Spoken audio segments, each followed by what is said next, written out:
Hello everyone, welcome back to the Scrapbook Pal YouTube channel. My name is Marla. Today I am sharing this adorable slimline card featuring a creature with stirring from Lawn Fawn and many other Lawn Fawn products. All of the products will be listed in the description box below. Let's jump right in. This is a creature with stirring. I'm using Mice on Ice. Superstar, I'm just using that one mouse. Stitched pond frame, I'm using the pond. Large slimline stitched with sliders. This is the Hillside slimline. I'm using Tonic Studios White Wonderland mixed card pack. I'm using that blue piece of cardstock. These are the Spectrum Noir sparkle paints. I'm using Perfect Pastels. Scrappy tape. Foam squares, art glitter glue, Stickles, 2 gel pens and a paintbrush, a white gel pen and a black gel pen, 2 pieces of white cardstock. This will be my card base, that gray cardstock. It will be cut to 8 3/4 by 7 1/2, and I will score it at the 3 3/4 mark for a finished card of 8 3/4 by 3 3/4. I'm taking that sparkle paint directly to the panel that I cut using the large slimline with slider die. I cut 2 of those out. I did take the hillsides as well and cut it out after I cut the second panel from that large slimline die so that I had the exact match of the stitching around the borders. The first color that I used is called Moonstone, that blue color. I'm going for a very abstract or impressionistic sky. I am adding a little bit of the rose quartz to the top of that blue. I come in with the Cosmos. You're actually not going to see this. It's going to get covered up by the hillsides, but I do add a little bit to the sky as well. Then I will bring in some white paint. I will water it down using my paintbrush, or I'm sorry, using a paper towel that has been wet and wadded up. I'm adding it. I'm not getting the depth that I want from the white, so I will eventually bring in my paintbrush and then smooth it back out using the wadded up paper towel. And just so you know, when you wad up the paper towel, it just adds a little bit of texture. So it's going to look like a hot mess. I will take my heat tool, heat it up and dry it, and then set it aside. I did color these mice using 3 different color combinations. So the color combinations for this one is W5, which is my darkest. I blend that out with W3, and then W1 is my lightest. I go over the mouse a second time with that same combination, and then once I finish that, I wash over the entire mouse with my mid-tone, which is W3. I will color his stomach using a W1.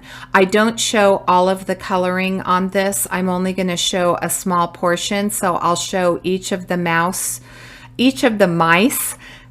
color combinations that I used, and then I'll show how I colored the gingerbread. I will tell you what accent colors I used. I used the same accent colors on the gingerbread gumdrops as I used on the clothing for the mouse. On the hat for that chef, I do use a W1, and I blend that out with my colorless blender to give it just a little bit of a shadow, but it remains looking white. I'm using my second color combination for mice. I'm using my E70 markers. I have E77 as my darkest. I blend that out with E74, and then I use the E71. I'll go over it a second time, and then I will blend that out again using the E74. The ears are going to be colored E20 on all of the mice, and the stomach on this particular mouse I will come back in with E71. For my third combination of colors for the mice, I'm going to be using some E30 markers. I'll use E35 as my darkest, E33 as my mid-tone, and E30 as my lightest. I'll do the same blending that I did on all of the other ones, dark, medium, light, dark, medium, light, and then wash over it with the E33. The stomach will be colored E30. All of the products, as I said, will be listed along with links in the description box below. I encourage you to head over to the blog as well. I have written instructions for the process of this over on the blog, and we also have some wonderful bloggers that are a part of the Scrapbook Pal team. We are a brand new team, so we're super excited to be bringing you some content. We hope that if you haven't subscribed to our channel, that you will subscribe to the Scrapbook Pal channel. Make sure that you ring the bell so that you're notified whenever a video is uploaded, and leave us a comment. Leave me a comment and let me know, do you like Lawn Fawn products? Are you a scene builder? I'd love to know. Here I'm using that same E30 combination to color the house. I realize that I want a little bit more contrast, so I will come in with the E25 and I will put some shadows underneath the roof, around the door, on the bottom of the gingerbread house where the gumdrops meet the house, and as I said, around the window. For the clothing and for the gumdrop combinations, I'm using BG05 and BG00 for my blues, and then I will use the BG000 for that roof line, and I will use the BG5 for the window. For the gumdrops, for my red combination, I use R22 and R24, and for the red-pink combination, I use RV23 and RV25. I'm going to take my gel pen and I will add some accents to my mice using that gel pen, and then I will also color the nose and I will color the eyes, the open eyes of the mice using the black gel pen. I tried to keep the color combinations very cohesive, so the scarves and the clothing, the aprons, they're all the same color combinations that I used on the gingerbread gumdrops. And then I took these over to my brother's Scan and Cut and I cut them out. I did end up coloring one more mouse off screen. There's another one with mittens. I colored her using the same combination with the E30 markers that I did on the small little mouse that was sitting. Here's where I'm adding that black gel pen. And just a little hint, if you want to get your gel pen to work, it will usually warm up if you color it on your hand. So if you watch my videos and you look at my hand, you'll be able to see that I do have a little mark there from warming up my gel pen. I have created my card base. Now I'm adding that Scrappy tape to the back of my card panel just to make sure that it stays very straight. When I go to line it up, I set it down a little bit too low. It was a little bit crooked and I have to rip it off my card base. Fortunately, I didn't ruin it and I was able to use the same tape that I had on there. So I will remove the back of that adhesive and then I'm going to adhere that panel to the card base. But first I'm going to add a little bit of splatter using that same white paint. I thought that I wanted just a little bit of splatter on this to give it a little bit of a snowy effect. So I take the same white paint, I water it down with water, and then I splatter it on using that big brush. I think that's like a number 12 brush. I love it for splattering. I love the splatter size that I get with that. I did cut out the pond using that Tonic Studio blue piece of cardstock, and I cut it down using the same large Slimline die. I made sure that I used the right hand corner of that Slimline die so that I would get the same stitching in the corner of the pond.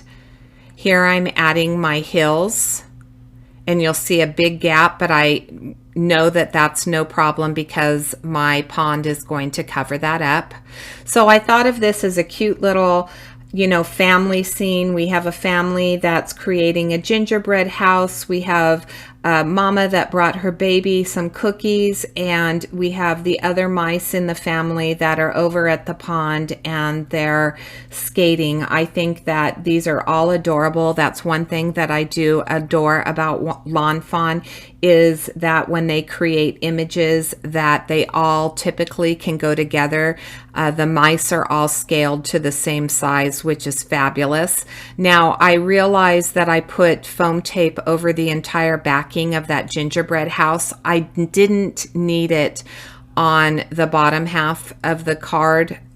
So I made sure, or on the top half, I'm sorry, so I went of the gingerbread house, so I did take that piece of foam adhesive off and just left the bottom portion there. And now I'm going to take a sentiment from the Mice on Ice. I'll try to decide where I want the word joyful. I will stamp this using my Misty stamping tool, and I will use some black ink. I decide I want it on that left-hand corner, so I'm going to stamp the sentiment Joyful Wishes. I'll get a very beautiful impression. I did put foam tape on, or foam squares, excuse me, on the back of all of my mice and the gingerbread house, as I said. So I will begin by moving those foam squares and putting my scene together. So as I said, we have the two, she has a candy cane that she's adding to the gingerbread house, and I'm going to put that in her hand. I did put the foam adhesive to the top of the candy cane, and then for this mouse, I'll remove the foam adhesive and put him up there. Now it's time to put our little scene over on the upper right hand side. And that's Mama with the baby, and then we're going to put the little cookie in her hand. Here's the mice that are skating. Isn't this adorable? I just, like I said, I really love scene building. Boy, that was hard for me to get out. I really love scene building, and I absolutely love Slimline cards. I love the extra real estate that you get with a Slimline card. I just think that it makes scene building so much easier. I used to be a little bit intimidated trying to get everything onto an A2 size card, but once the Slimlines came out, I was absolutely enchanted with this process. Now I'm going to come in finally with some Stardust Stickles. I thought that because the sky was so sparkly that I needed a little bit more sparkle and shine. I'm going to add it to the edges of the hillsides, and then I'm also going to add it to the top of the gingerbread house after I put this little gingerbread man over with the gingerbread house. I could have added a little bit of it to the gumdrops as well, but I didn't. And I love that what that extra sparkle does. It just brings everything up just a little notch. I'll finish this off with this Stickles, and then I'm going to leave you with a final look at my card. I want to thank you so much for taking the time to watch this video and spend time with me. Enjoy the final look at this card, and until next time, have a fabulous day.